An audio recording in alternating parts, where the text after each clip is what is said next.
காலை வணக்கம்.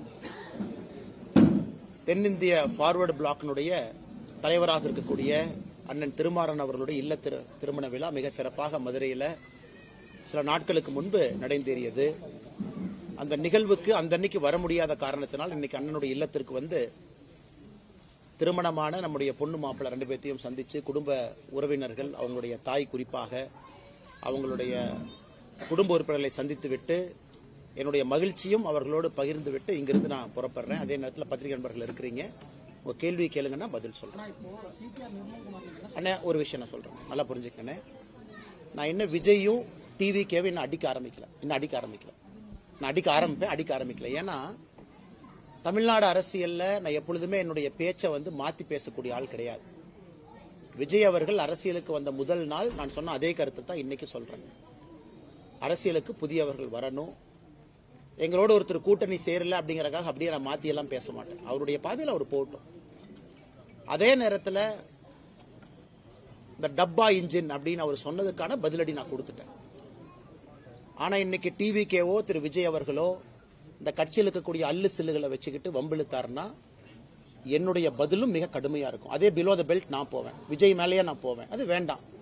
ஒரு நாகரிகமான அரசியல் விஜய் சொன்னனால என்னுடைய பதிலும் இன்னைக்கு நாகரிகமா இருக்கு.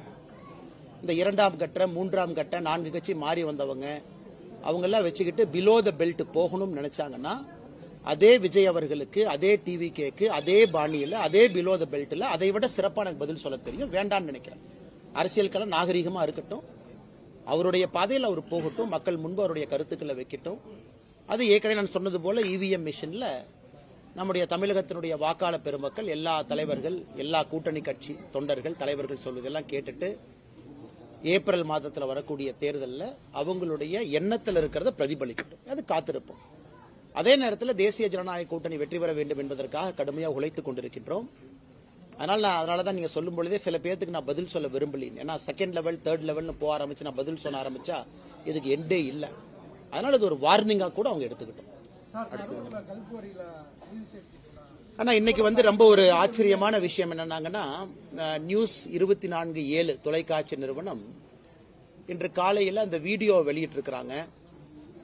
அந்த வீடியோவை பார்க்கும் பொழுது அந்த சம்பந்தப்பட்ட எம்எல்ஏ திரு பழனியாண்டி அவர்கள் நேரடியாக அங்க இருக்கிறாங்க. காவல்துறை இருக்கிற மாதிரி எனக்கு தெரியுது. 25 லட்சத்திற்கும் மேற்பட்ட அந்த உங்களுடைய கேமரா லைவ் எக்யூப்மெண்ட், அந்த எலக்ட்ரானிக் ஐட்டமை சேதப்படுத்தி இருக்கிறாங்க. நேரடியாக அந்த எம்எல்ஏவே வந்து தாக்குறாரு. இதைவிட ஒரு கிளியர் கட் ப்ரூஃப் என்ன வேணும்? ஆனால் கரூர் மாநகர காவல்துறை கண்காணிப்பாளர் அவர்கள் கொடுத்திருக்கக்கூடிய பத்திரிகை அறிக்கை முற்றிலும் பொய் என்பது இதிலிருந்தே தெரியுது. அதனால முதலமைச்சர் அவர்கள் தன்னுடைய கட்சியை சார்ந்த ஒரு எம்எல்ஏ, ஒரு சட்டமன்ற உறுப்பினர், அவர் தப்பாக நடத்தக்கூடிய, சட்டத்திற்கு புறம்பாக நடத்தக்கூடிய கல்குவாரி, அதை படம் பிடிக்க செல்லக்கூடிய ஒரு நிருபர், கதிரவன் என்கின்ற நிருபர், அவரை தாக்கியும் இத்தனை காலமா அது வந்து மௌனம். இன்னைக்கு அவங்கெல்லாம் பணம் கேட்டு எங்களை பிளாக்மெயில் பண்ணாங்க, அதனால நாங்க ஒரு இன்னொரு செக்ஷனை போட்டு இந்த ரிப்போர்ட்டர் தூக்கி உள்ள வைக்கட்டுமா அப்படிங்கிற ஒரு நெரேட்டிவும் செட் பண்றதுக்கு ஒரு கும்பல் கிளம்பி இருக்கு.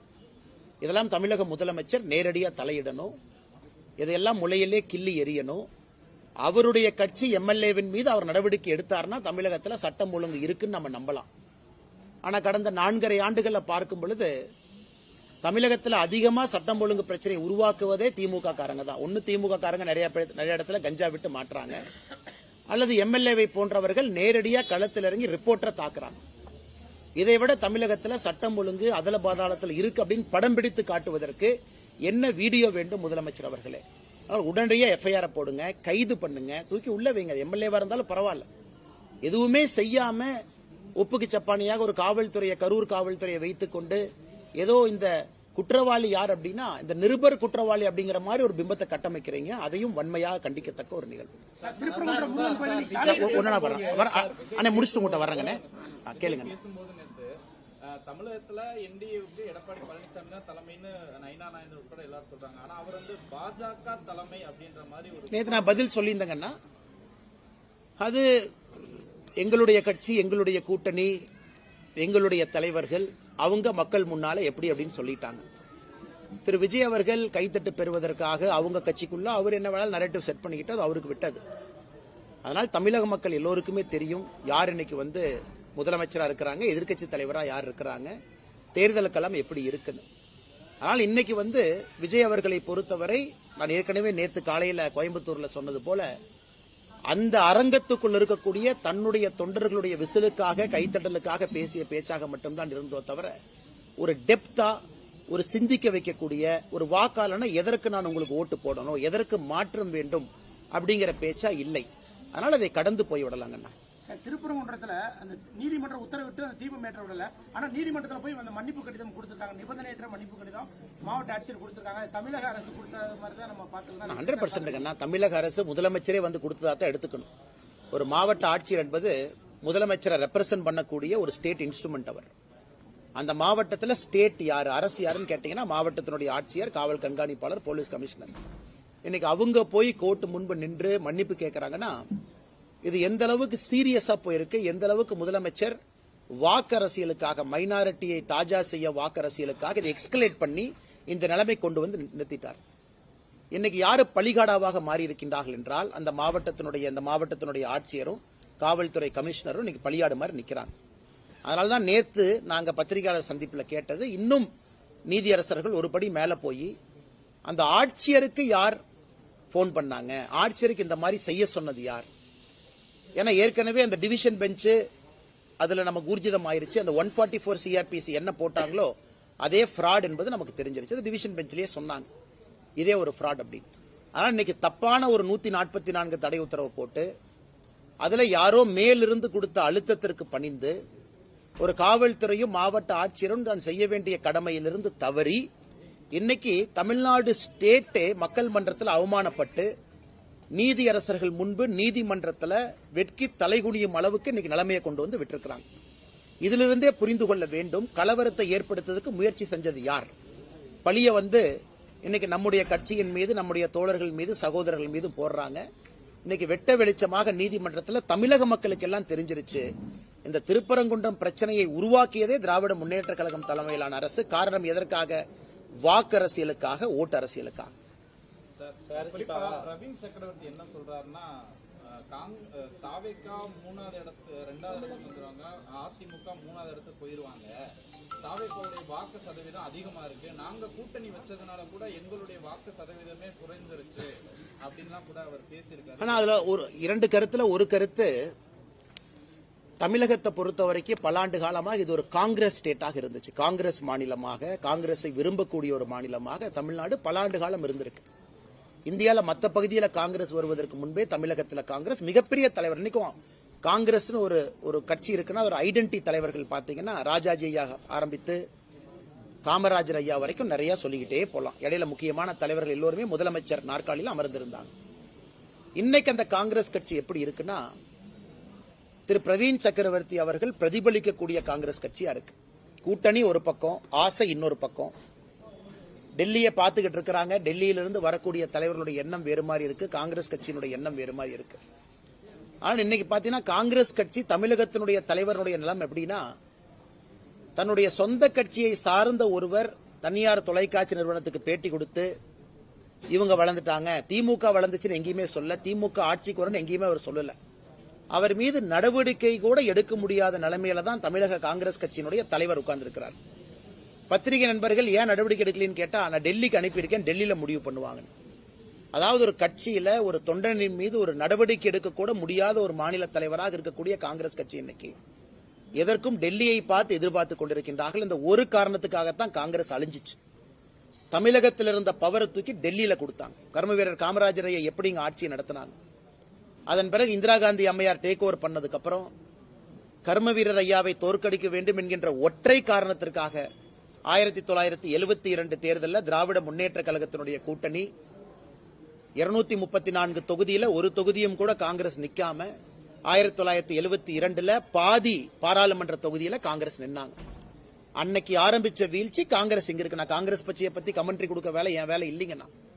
ஆனால் நிச்சயமாக காங்கிரஸ் கட்சியினுடைய வீழ்ச்சி தமிழகத்தில். ஆனா இன்னும் அவங்க பாருங்க 63 சீட் காங்கிரஸ் நின்னாங்க 2011. அதன் பிறகு 40 சில்லற சீட்டுக்கு வந்தாங்க. அதன் பிறகு 25 சீட்டுக்கு வந்துட்டாங்க. 60 சீட்ல நின்ன ஒரு கட்சி அதே திமுக கூட்டணியில வெறும் 10 ஆண்டுகள்ல இன்னைக்கு 25 சீட்ல வந்து நிக்குது. ஆனாலும் காங்கிரஸ் கட்சி இன்னைக்கு பேசும் பொருளா இருக்கு. காரணம், தேவையில்லாம பிரதமர் மீது வைக்கக்கூடிய அவதூறான பேச்சுக்கள் எல்லாம், பாராளுமன்றத்தில் ராகுல் காந்தி அவர்கள் செய்யக்கூடிய சில தேவையில்லாத விஷயங்கள் எல்லாம். அதனால இன்னைக்கும் பிரவீன் சக்கரவர்த்தி அவங்க சொல்றத சொந்த கருத்துன்னு தான் காங்கிரஸ் சொல்ல போறாங்க. அவர் சொந்த கருத்துங்க. ஆனா கேட்டா all India data analytics wing head அப்படிம்பாங்க. அதனால இது காங்கிரஸ் கட்சிக்கான பிரச்சனை. காங்கிரஸ் கட்சி எப்படி இருக்கு அப்படிங்கிற மக்கள் மன்றத்தில் என் கருத்தாக இதை நான் வைக்கின்றேன். ஓபிஎஸ் அவர்கள் வர்றதுக்கு எதுவும் வாய்ப்பு இருக்கா சார்? நீங்க வந்து அவரோட ரொம்ப தொடர்பு இருந்தீங்க, நல்ல தொடர்புல. இப்ப அவர் தனிச்சுடப்பட்ட மாதிரி தெரியுது. அவர் வர யாரும் தனித்தல்ல எங்கேயும் போகலீங்கன்னா காலம் இருக்கிறது, காத்திருங்கள், பொறுமையா இருங்க, எல்லாம் நல்லதாக நடக்கும். தமிழகத்தில் 2026 திராவிட முன்னேற்ற கழகத்தினுடைய ஆட்சி தூக்கி எறியப்பட வேண்டும் என்று மக்கள் தெளிவாக நினைக்கின்றார்கள், விரும்புகின்றார்கள். அதற்கு என்ன நடக்கணுமோ அது நடக்குங்க. அண்ணாமலை பாஜகவில் என்ன நிலைமையில இருக்கிறாரே தெரியலன்னு சேகர் பாபு பேசியிருக்கிறாரு சார். ஆனா நான் சேகர் பாபு ஒரு மாதிரி அண்டி பிழைக்கிற ஆண்டி இல்லைங்கண்ணா. இந்த பள்ளி எல்லாம் பாத்தீங்கன்னா இந்த செவுத்துல ஒட்டிக்கிட்டு சுத்திக்கிட்டு இருக்கும் வீட்டுல. அந்த பள்ளி கத்துனா மட்டும்தான் செவுத்துல ஒட்டி இருக்கிறது தெரியும். இன்னைக்கு சேகர் பாபு அவரை பார்க்கணும்னா முதலமைச்சருடைய ஜீப்ல ஓரத்துல பள்ளி மாதிரி ஒட்டிட்டு போவார். ஸ்ரீரங்க கோயில்ல எல்லாம் 4000 ரூபாய் டிக்கெட் வாங்கி சொர்க்கவாசல பாக்குறதுக்கு போவாங்க. அதே சேகர் பாபு எப்படி அடாவடியாக சென்னையினுடைய ரவுடியா எப்படி இருந்தாரோ 20 ஆண்டுகளுக்கு முன்பு, கோவில்ல இன்னைக்கும் அறநிலையத்துறை அமைச்சராக அதே ரவுடியா தான் இருக்கிறார். எல்லாம் நவருங்க. யாருன்னா சேகர் பாபுவும் அவருடைய குடும்பமும் போய் பெருமாளை ஃபர்ஸ்ட் பார்க்கணும். ஐயா, அவங்க பண்ண பாவத்தை எல்லாம் கோயில கழுவணுமா? கும்பாபிஷேகம் நடக்கும். லோக்கல்ல யாரோ 5 ரூபா 10 ரூபா 20 ரூபா போட்டு கும்பாபிஷேகம் நடத்துவாங்க. சம்பந்தமே இல்லாத காவி வேட்டியை கட்டிக்கிட்டு பள்ளி மாதிரி மேல ஒரு ஜீவன் தொத்திக்கிட்டு இருக்கும். அது யாருன்னு பார்த்தா சேகர் பாபு. அந்த மனிதருக்கெல்லாம் பதில் சொல்லி என் தரத்தை நான் தாழ்த்திக்க விரும்பலீங்கன்னா, செவுத்துல ஒட்டி இருக்கிற பள்ளியும் அறிவாலய செவுத்துல இருக்கிற பள்ளியும் முதலமைச்சருடைய ஜீப்ல சைட்ல ஒட்டிட்டு போற ஜந்துவும் ஒரே பேரு தான், அது சேகர் பாபு. திமுக கனிமொழி எம்பி வந்து சொல்லியிருந்தாங்க, நாங்க ஆட்சிக்கு வந்தோம்னா டாஸ்மாக் கடையில மூடுவோம், மதுவில கொண்டு வரோம். கிழிச்சாங்க. அண்ணே கனிமொழி அவர்கள் நல்ல ஒரு மனநிலை மருத்துவரை போய் பார்க்கணும். நல்ல மருத்துவரை போய் பார்க்கணும். அவருக்கு இந்த 15 வருஷம் வீடியோல கனிமொழி அக்காக்கு போட்டு காட்டணும். இந்த சில படத்துல பாத்தீங்கன்னா, ஏதோ ஒரு படத்துல பார்த்தேன், இந்த காலையில ஒரு உயிர், நைட்டு ஒரு உயிர். ரெமோ, அம்பியன், அம்பி, அன்னியன் ஒரு கேரக்டர் அப்பப்ப மாறும். அந்த கேரக்டரா கனிமொழி அக்கா மாறிட்டாங்க. தேர்தல் வரும் பொழுது டாஸ்மார்க்க மூடுவேன், தேர்தல் நடந்து முடிந்த பிறகு எஸ்கேப்பு, அதன் பிறகு 5 ஆண்டுகள் கழித்து திமுகவினுடைய தேர்தல் வாக்குறுதி குழுவினுடைய தலைவி. நீங்க 2021 கொடுத்த வாக்குறுதியினுடைய வெள்ளை பேப்பரை கொடுங்கன்னா சிரிப்பாங்க, அதை பத்தி பேச மாட்டாங்க.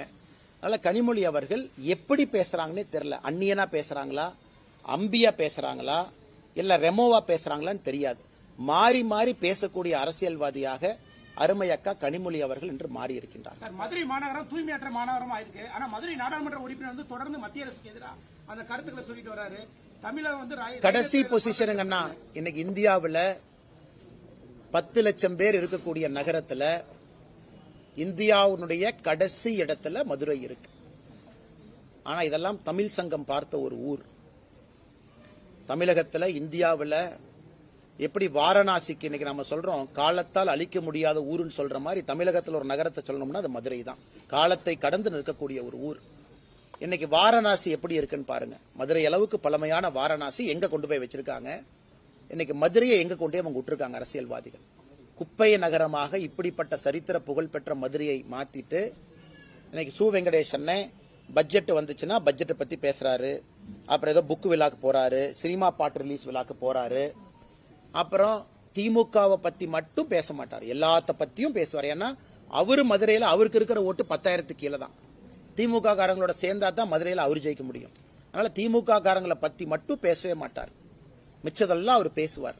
அதனால இன்னைக்கு மதுரை மாநகரத்தினுடைய எம்பி நிலைமையை நினைச்சா ரொம்ப பரிதாபமா இருக்குங்கன்னா, பாராளுமன்றத்தில் மோடி அவர்களை குற்றம் சொல்வது, குறை சொல்வது, பல பொய்களை சொல்லி மாட்டியிருக்கிறார். இதற்கு முன்பு விமான நிலையத்தை பத்தி ஒன்று சொன்னாரு, அதற்கு நம்முடைய விமானத்துறையினுடைய அமைச்சரை நேரடியாக பதில் சொல்லி இருந்தாங்க. எப்பாவது பாராளுமன்றத்தில் இந்த குப்பை பிரச்சனை இருக்கு அப்படின்னு பேசியிருக்காங்கன்னு, குப்பை பிரச்சனைக்கு முழு காரணம் திராவிட முன்னேற்ற கழகம் அப்படின்னு பேசியிருக்காங்கன்னு, முதலமைச்சரை சந்திச்சு மதுரையில் இருக்கக்கூடிய குப்பை பிரச்சனைக்கு தீர்வு கேட்டிருக்காங்கன்னு, இங்க இருக்கக்கூடிய மேயரோடு உட்கார்ந்து குப்பை பிரச்சனை தீர்ப்பதை பத்தி பேசியிருக்காரா? ஆனா பேசுறதெல்லாம் China, America, Greenland, Antarctica, Siberia, அது வேற என்ன புதுசா ஒரு நாடு இருக்கும், அந்த நாடு தான். 3 மாதங்களா மேயர் இல்லாம இருக்கு சார் மதுரை மாநகராட்சி. ஆனால் கரெக்ட், இந்த மதுரை மாநகராட்சி தான் அந்த ஃபேமஸா அந்த ஊழல் வழக்கில் எல்லாம் மாற்றி மாற்றி கம்ப்ளைண்ட் கொடுத்து கடைசியில் அறிவாலயத்தில் மேயரை வீட்டுக்கு போக சொல்லி இன்னைக்கு மேயரே இல்லாத ஒரு நகரமாக மதுரை மாறி இருக்கிறது. அது இங்க இருக்கக்கூடிய 2 அமைச்சர்களுக்கு கொண்டாட்டம். ஏன்னா மேயர் பாத்தீங்கன்னா இந்த அமைச்சர் கார் பக்கத்தில் போறதா இந்த அமைச்சர் கார் பக்கத்தில் போறதா அந்த அம்மாக்கு பெரிய பிரச்சனையா ரொம்ப காலமா இருந்துச்சு. இன்னைக்கு மேயர் பதவியே இல்லாதனால இந்த தனிக்காட்டு ராஜாவாக 2 அமைச்சர்களும் சுத்திட்டு இருக்காங்க. அவங்க ஈகோலயே மதுரை அழிஞ்சிருச்சு. இன்னைக்கு தமிழ்நாட்டில் ஒரு ஊர், திராவிட முன்னேற்ற கழகத்தினுடைய 2 அமைச்சர்கள் இருக்கக்கூடிய ஒரு ஊர், அவர்கள் இருவருடைய ஈகோல அழிஞ்சிருக்குன்னா அது மதுரை. இருவருடைய தனிப்பட்ட ஈகோல மதுரை மாநகராட்சியும் மதுரை நகரத்தையும் குப்பை நகரமாக மாத்தி எங்கேயோ கொண்டு நிறுத்தி வச்சிருக்காங்க. சார் கடைசியா ஒண்ணு, இப்ப நீங்க தெளிவான விளக்கம் கொடுத்துட்டீங்க சார், ஏன் அந்த தேர்தல் பொறுப்பாளர்ல இருந்து விலகின அப்பாவுடைய உடல். அண்ணா நீங்க கேட்டதுக்காக மறுபடியும் சொல்றாங்கன்னா அண்ணா நல்லா புரிஞ்சுக்கணும். அண்ணா இந்த தேர்தல் பொறுப்பாளர் என்பது கட்சியினுடைய அமைப்பு வேலை, கட்சியினுடைய அமைப்பு வேலை. இந்த பூத்து சக்தி கேந்திரம் நம்முடைய தொண்டர்களை சந்திப்பது அமைப்பு வேலை. அதுக்கு நம்ம கிட்ட நிறைய தலைவர்கள் இருக்கிறாங்க, நிறைய திறமையான தலைவர்கள் இருக்கிறாங்க, அவங்க நிறைய செய்வாங்க. இந்த அமைப்பு வேலையை பொறுத்தவரை பாரதிய ஜனதா கட்சியை பொறுத்தவரை ஒரு ஆத்மார்த்தமான வேலை. ஒரு தொகுதினா நீங்க அங்கேயே போய் தங்கி இருக்கணும், 2-3 நாட்கள் ஸ்ட்ரெச்சா இருக்கணும், வீடு வீடாக போகணும், தொண்டர்கள் எல்லாத்தையும் நம்ம தயார் நிலைப்படுத்தணும், அதன் பிறகு ஆர்கனைசேஷனை சரி பண்ணணும், பூத் அளவெல்லாம் ரெடி பண்ணணும், பூத் கமிட்டியை செக் பண்ணணும். இது முழுவதுமாக ஒரு அமைப்பு வேலை. இன்னைக்கு அமைப்பு வேலை செய்யணும்னா முழுமையாக நேரம் கொடுத்து நீங்க பண்ணணும். அங்க இருக்கணும், நீங்க கட்சி உங்களை எதிர்பார்க்கும், சொல்ற டேட்டுக்கு நீங்க அங்க போகணும். ஏன்னா மாநில தலைவராக இருக்கும் பொழுது நாங்கள் அதை செஞ்சிருக்கோம், எல்லா தலைவர்களும் அதை செஞ்சிருக்கிறாங்க. இன்னைக்கு நான் அந்த நேரம் கொடுக்க முடியாத சூழ்நிலையில நான் இருக்கேன். இந்த நேரத்துக்கு 7ஆம் தேதி போங்க, என்னால 7ஆம் தேதி போக முடியுமான்னு தெரியலீங்கன்னா அதான் நேத்து அதுக்கான காரணம் நான் சொன்னேன். மற்றபடி அரசியல் வேலையும் இன்னைக்கு நம்முடைய இளைஞரணி தம்பியினுடைய திருமணம் இருந்துச்சு, இப்பதான் திருப்பரங்குன்றத்துல திருமணத்தை முடிச்சுட்டு இங்க வர்றேன். அண்ணன் திருமாறன் அண்ணன் அவர்கள் எனக்கு ஒரு சகோதரரை போல. நான் 2-3 நாள் தாமதமா வந்தாலும் கூட என்னை அதே இன்முகத்தோடு வரவேற்கக்கூடிய அன்னைக்கு அண்ணன் வீட்டில் நான் இருக்கேன். அதனால இந்த பணி எனக்கு எப்ப நேரம் இருக்கோ ஓடி வந்துடுறேன். உதாரணத்துக்கு 3 நாள் தாமதமா வர்றேன். அதனால அமைப்பு வேலையை கட்சி பார்த்துக்கும், தலைவர்கள் இருக்கிறாங்க, தொண்டர்கள் இருக்கிறாங்க, அது ஒரு பக்கம். மற்றபடி அரசியலை பொறுத்தவரை நம்ம பேசணும். பிரஸ் மீட்ல கேள்வி கேட்கறீங்க, நம்ம என்ன பதில் இல்லைன்னு சொன்னாங்கன்னா அரசியல் கேள்வி கேட்கறீங்க, அதுக்கான பதிலையும் நான் சொல்லியிருக்கேன். அதிலிருந்து பின்வாங்க போவது கிடையாது. அதற்கு கட்சிக்கு நம்ம நேரம் கொடுக்கிறோம். ஏன் நம்முடைய அகில இந்திய தலைவர் திரு நிதின் நபீன் அவர்கள் பொறுப்பேற்பதற்கு முன்னாடி நாள் நாமினேஷன் ஃபார்ம் கொடுக்கணும். அன்னைக்கு நான் அகில இந்திய தலைவர்கள்ட்டே நான் பர்மிஷன் கேட்டேன், ஐயா இன்னைக்கு என்னால வர முடியாது, கொஞ்சம் குடும்பத்தினுடைய சூழ்நிலை, நான் நாளைக்கு வந்துடுறேங்க ஐயான்னு. அடுத்த நாள் டெல்லிக்கு போய் அந்த நிகழ்ச்சியில பங்கேற்றேன். இது எல்லோருமே புரிந்து கொள்வார்கள். ஒரு கட்சியை பொறுத்தவரை எல்லாத்துக்குமே தெரியும் யாரை எங்க பயன்படுத்தணும், யாரை எங்க கூப்பிடணும். இது நேத்திலிருந்து பயங்கரமா நானும் பாக்குறேன், டிவியில் அப்படி டிபேட், அப்படி மீடியா அப்படி. சோ இந்த அன்னைக்கு அமைப்பு வேலைகளை அடுத்த 30 நாளும் நேரம் கொடுக்கணும். அவங்களுக்கு 5 தொகுதி கொடுத்திருக்காங்க, 6 தொகுதி கொடுத்திருக்காங்க, 3 தொகுதி கொடுத்திருக்காங்கன்னா அவங்க நேரம் கொடுத்து அங்க இருப்பாங்க. அந்த தொகுதியை வெற்றி தொகுதியா மாத்துவாங்க. அதே தொகுதிக்கு நாளைக்கு பிரச்சாரத்துக்கு போகணும், நான் அவைலபிளா இருக்கேன். மார்ச்ல சூழ்நிலை மாறி இருக்கும், வாங்கன்னு கேட்கறாங்க, நான் திரும்ப அங்க போறேன். ஆனா இன்னைக்கு எனக்கு அந்த சரியான நேரத்திற்கு நாம் செல்லவில்லை என்றால் அது கட்சியை அவமானப்படுத்துற மாதிரி இருக்கும். அதனால எப்பவோ நான் கட்சிக்கு சொல்லிட்டேன். நேற்று பத்திரிகையாளர் சந்திப்புல நீங்க அண்ணே கோயம்புத்தூர்ல நிப்பீங்களா, அண்ணே இங்க நிப்பீங்களான்னு கேட்டதுக்காக நான் பதில் சொன்னேன். நானாக சொல்லல, கேட்டீங்க, நான் பதில் சொன்னேன். எப்பவுமே என்னை பொறுத்தவரை நான் ஒளிச்சு மறைக்கிற ஆள் இல்ல, நேரடியா பதில் பேசிட்டு போறாள். ஏன்னா எப்பொழுதுமே நேரடியா பேசிட்டோம்னா மனசுல எப்பவுமே பாரம் இருக்காது. அதே நேரத்தில் நண்பர்கள் நன்றாக புரிந்து கொள்ள வேண்டும், பாரதிய ஜனதா கட்சி தேசிய ஜனநாயக கூட்டணியை பொறுத்தவரை 2026 திராவிட முன்னேற்ற கழகம் யூபிஏ, இன்னைக்கு அவங்க மாத்தி மாத்தி பேர் வச்சுக்கிறாங்க, இந்தி அலையன்ஸ் வச்சுக்கிறாங்க, யூபிஎன் வச்சுக்கிறாங்க. அது என்ன பேராக இருந்தாலும் கூட அவர்கள் 2026 ஆட்சி கட்டலிலிருந்து இறக்கப்பட வேண்டும் என்பதிலே தெளிவாக இருக்கின்றோம். அண்ணாமலை சார் மீண்டும் கோவில் போட்டிடுவாங்க. அண்ணே நம்ம கட்சியை பொறுத்த வரைக்கும் இந்த கட்சியினுடைய ஒரு நல்ல விஷயம் என்னன்னா எல்லாத்துக்குமே அந்த கட்சி ஒரு பணி கொடுக்கும், இதை செய்யுங்கன்னு சொல்லணும். ஈவன் சிட்டிங் எம்எல்ஏவாக இருந்தாலும் கூட கட்சி ரீநாமினேட் பண்ணாதான் அவங்க அந்த தொகுதியினுடைய சட்டமன்ற வேட்பாளராக திரும்ப வருவாங்க. ஆனால் இந்த கட்சியை பொறுத்தவரை ஒரு அற்புதமான விஷயம் என்னன்னா கட்சி சொல்லும் யாரு எங்க நிக்கணும், எதற்காக நிக்கணும். 2024 கோயம்புத்தூர்ல நிக்கணும், கோயம்புத்தூர் நின்னாச்சு. 2026 எங்க நிக்கணும்னு சொல்லும் பொழுது அங்க நிக்கிறோம். அதே நேரத்தில் எல்லா பகுதியிலும் வேலை செய்யறோம். அரசியல் வேலைகள் எல்லா பகுதிக்கு போறோம், எல்லா இடத்துலயும் பேசுறோம். இன்னைக்கு மதுரையில் இருக்கிறோம், நேத்து கோயம்புத்தூர், அடுத்த 2-3 நாள், நாளைக்கு மத்தியானத்துல இருந்து கோயம்புத்தூர்ல இருப்பாங்க 2 நாளைக்கு. அதனால எங்கெங்கெல்லாம் நேரம் கொடுக்க முடியுதோ கோயம்புத்தூர்ல இருந்து வெளியே வந்து நேரம் கொடுத்துட்டு திரும்ப நான் போய்க்கிறேங்கன்னா, அமைப்பு வேலையை பொறுத்தவரை சொல்லுகின்ற நேரத்திற்கு என்னால் வர முடியாது என்பதை நான் தெளிவுபடுத்தியிருக்கேன். கட்சிக்கும் ரொம்ப நாளுக்கு முன்னாடி சொல்லிட்டேன், அகில இந்திய தலைவர்களுக்கும் ரொம்ப நாள் முன்னாடி நான் சொல்லிட்டேன். அதற்குத்தான் நான் நிதின் நபீன் அவர்களுடைய பதவியேற்பு விழாவையும் கூட உங்களுக்கு ஒரு உதாரணமா நான் கொடுத்தேன். இந்த குழப்பம் யாருக்கு இருக்கக்கூடாதுங்கிறக்காக ஒரு உதாரணமா கொடுத்தேன். நன்றி அண்ணா. அண்ணா எஸ் வி சேகர் அண்ணா அவர் டிராமால தான் நடிச்சிட்டு இருந்தார். அவர் டிராமாவில் நடிச்சிட்டு இருந்தாரு. முதலமைச்சருக்கு ஜிங்ஜா போட்டுட்டு இருந்தாரு. டிராமா கூப்பிட்டு ஐயா ஸ்டாலினை கூட வச்சு ஜிங்ஜா அடிப்பாரு. அவர் டிராமாக்காரர். இன்னைக்கு தமிழ்நாட்டுடைய பிரச்சனை என்னன்னாங்கன்னா, டிராமாவில் நடிக்கிறவங்க அரசியலை பத்தி பேசுறாங்க. டிராமாவில் நடிக்கிறவங்க டிராமா நடிங்க. உங்களுக்கு டிக்கெட் விற்கணும், முதலமைச்சர் காலில் உழுவணும், ஏதாச்சும் கலைமாமணி விருது கிடைக்கணும், அதுக்காக சில பேர் தமிழ்நாட்டில் சுத்திட்டு இருக்கிறாங்க. ஏன் அவங்களுக்கு அரசியலுக்குள்ள? அதாவது நான் வந்து 2014 மோடிக்காக பிஜேபிக்கு வந்தேன், அப்புறம் அண்ணாமலை எதிர்த்து இன்னைக்கு திமுகவுக்கு போயிட்டேன், இந்த மாதிரி சொல்றவங்க கருத்துக்களை எப்படி நான் பதில் சொல்ல முடியுங்கன்னா? அண்ணாமலை இருக்கிறானோ இல்லையோ, நான் பிஜேபியில இருப்பேன், இது தொண்டர்களுக்கான இயக்கம்னா நான் பதில் சொல்றேன். நீ திமுகவுக்கு போகணும், அல்லது நீ ஏற்கனவே சொன்ன மாதிரி ஒரு தம்பி பிஜேபியில இருந்து அதிமுகவுக்கு போகணும், அதிமுக அந்த தம்பி டிவிகேக்கு போகணும்.